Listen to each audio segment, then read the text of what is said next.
అదే RTV app వార్తల్ని క్షణాల్లో చదివే అవకాశం ఉంటుంది. ఒక న్యూస్ పేపర్, ఒక టెలివిజన్ ఛానల్ మీ చేతుల్లో ఎప్పుడు ఉంటాయి. కేసీఆర్ ఆంధ్రప్రదేశ్ రైతు సంఘ రాష్ట్ర సహాయ కార్యదర్శి ఈరోజు విజయరాయిలో కోకో రైతు సమావేశాన్ని నిర్వహించాం.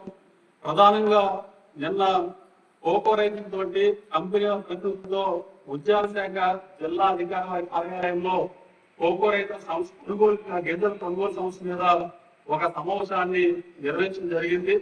అంటే ఈ నెల 6వ తారీఖున కలెక్టరేట్ దగ్గర పెద్ద ఎత్తున కోకో రైతులు ఆందోళన చేసిన తర్వాత ప్రభుత్వ వారు కొంత కదలిక వచ్చి నిన్న సమావేశాన్ని నిర్వహించారు.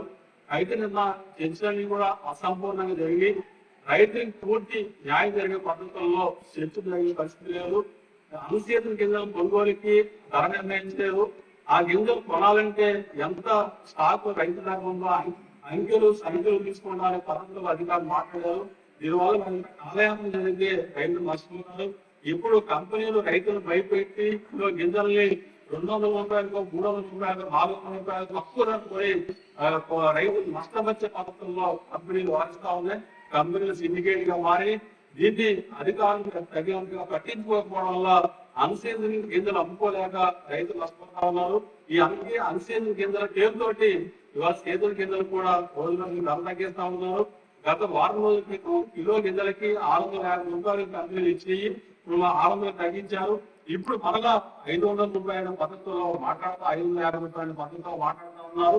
అంటే సేతుల గింజలు, క్వాలిటీ గింజలు కూడా తక్కువ రేటు కొనే పద్ధతుల్లో కంపెనీలు వాడుతూ ఉన్నాయి. దీనివల్ల మరింతగా కోకో రైతు నష్టపోయే పరిస్థితి.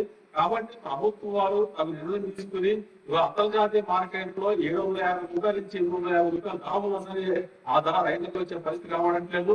గత సంవత్సరం బాగా కొన్నామని పేరుతోటి ఇవాళ ఇంత ముందు క్వాలిటీ మెజర్మెంట్స్ లేకుండా ఉన్నారు.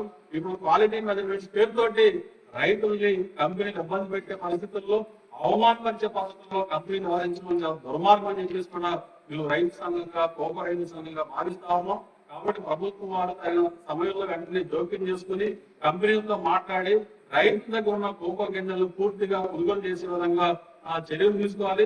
దీంతో పాటు ప్రభుత్వం కూడా కోకో సమస్యలను స్టడీ చేసి ఒక శాశ్వతమైన పరిష్కారం కూడా చూపించాల్సిన అవసరం ఉంది.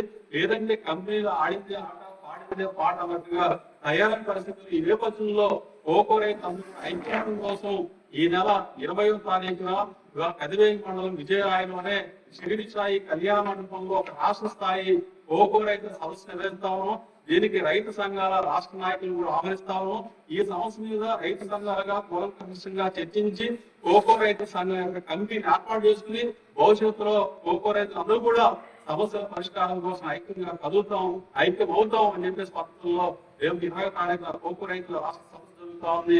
ఈ సదస్సును కూడా విజయవంతం చేయాలని 20వ తారీఖున ఉదయం 10 గంటలకి విజయరాయలోని షిరిడి స్థాయి కళ్యాణ మండపంలో జరుగుతున్న కోకో రైతుల రాష్ట్ర సదస్సుని విజయవంతం చేయాలని ఈ సదస్సు జయించడానికి అందరూ కూడా మరిన్ని వీడియోస్ కోసం ఛానల్ ని సబ్స్క్రైబ్ చేయండి. లేటెస్ట్ అప్డేట్స్ కోసం వాట్సాప్ ఛానల్ ని ఫాలో అవ్వండి. ఆ లింక్ డిస్క్రిప్షన్ లో ఉంది.